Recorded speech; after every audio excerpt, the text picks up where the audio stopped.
Okay, good morning, welcome back to Upload TV. Thanks for joining The Average Golfer, and a bit of an odd one this morning because The Average Golfer is going to test a club that has been built with the best tour players in mind.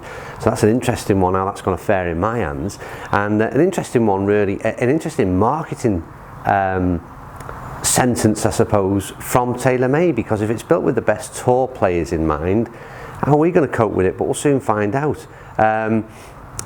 Precision built for ultimate shot making, again something that may be beyond my capabilities. I don't really have the choice of the shots that I make at times, or the shot shape, but having said all that, I've seen these I've seen it in the MP18s, again real compact design from Mizuno, and I really feared, can I possibly cope with this club? And it turned out that I could. It was okay. So I'm going to ignore that it's built for the best tour players and see how it fares in the hands of the average golfer. So TaylorMade, let's see what we've got in this one. P730 it is, by the way, I didn't mention that bit.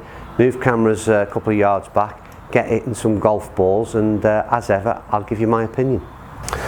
Okay, so camera in position and ready to start hitting some golf balls. But let's have a closer look at this golf club, shall we, first of all, because there's one thing you cannot argue about. This is an absolutely stunning looking golf club. High chrome finish, forged head, very minimalistic in what we're seeing in terms of markings. It's not the smallest club head in a blade type that I've seen behind the ball, and again I'd liken it to the MP18, and the top line again, it's not ultra thin, there's a little bit of mass in there, a bit of bulk, but like I said, in terms of the finish, it's, and I'm a sucker for these blade type clubs. I absolutely love the look of them. It's whether or not I have the capability in the game to play them, but yeah, it's a lovely finish. I love this, the kind of this groove that's taken out throughout the back. It's obviously there for a technical reason, which I don't know of, to be quite honest with you, but it looks absolutely superb.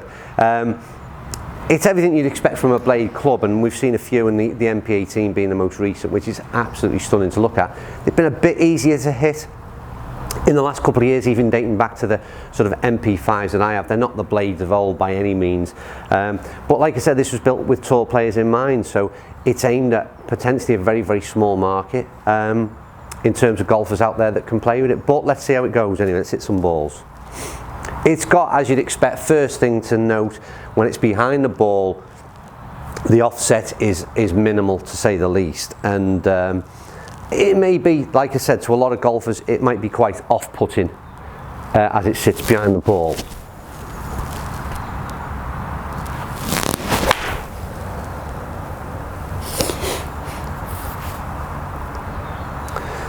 First point to note was the launch was a bit unexpected. It was high. Having said that, one thing I've not mentioned is we're going back to very much traditional lofts here. This is 35 degrees 7 iron. So when you compare that to some of that, I mean, if you compare it to within its own, within the within the TaylorMade family, the N2, 28.5 degrees loft, a lot different. Well, that was noticeable in ball flight, by the way, is what I was getting at. Well, a really crisp strike. Ball flight looks to be firing up out there, and we'll have a look at the numbers in a second or two, and coming down quite steep as well. And expect, I can almost feel that ball is grabbing some kind of spin on the ball. I might be wrong, and we'll see the figures in a minute. I'll let a few more balls and then we'll go and discuss the numbers when I've finished.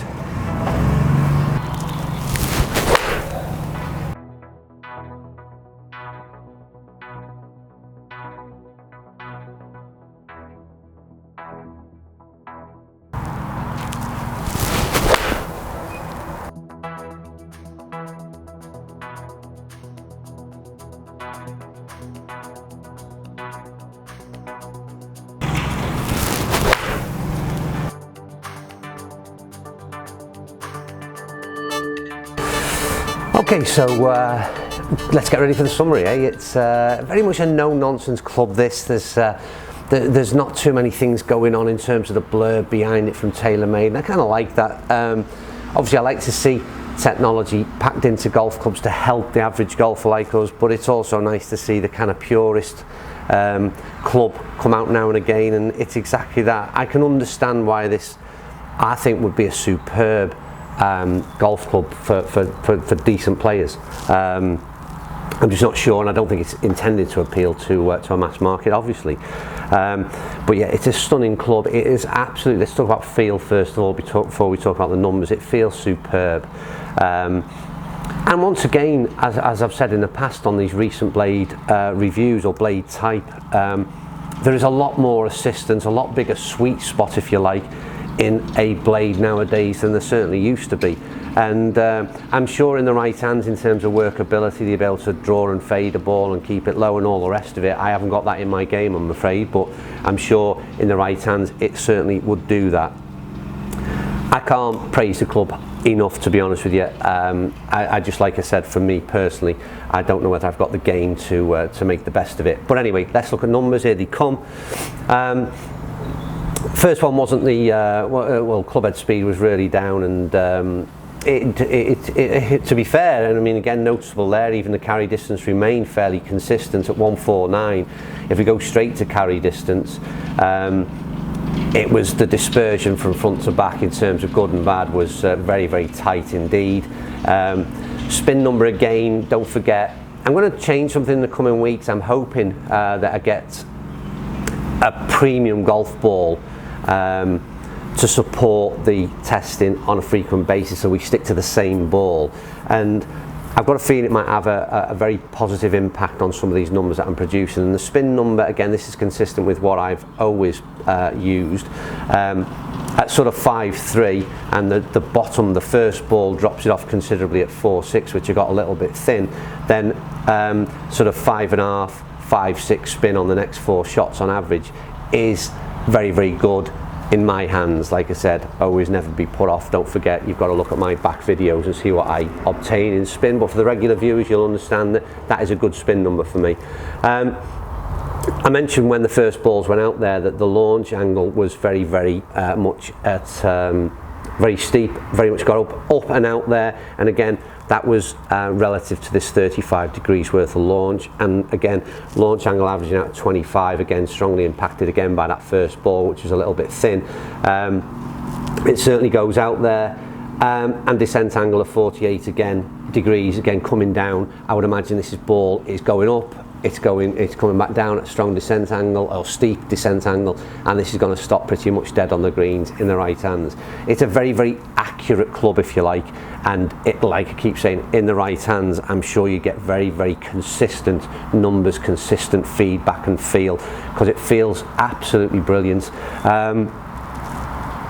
I can't speak high enough about it, to be quite honest with you. It's not a club I would game simply because of my level. However, the club itself is absolutely superb. Well done, TaylorMade. So if you're at that kind of level and you feel as though, I mean, I wouldn't be put off by it in any means. Have a go. That's the simplest thing I can say. Get out there and try it yourself. Belting club. I've said enough. It's quite a positive review for me, as you well know. I never go overboard on things, but that is a stunning blade. I can't knock it. That and the P730, absolutely belting clubs. But we're talking about the P730, shouldn't we mention the P730? Anyway, that's it for me today. As ever, comments down below.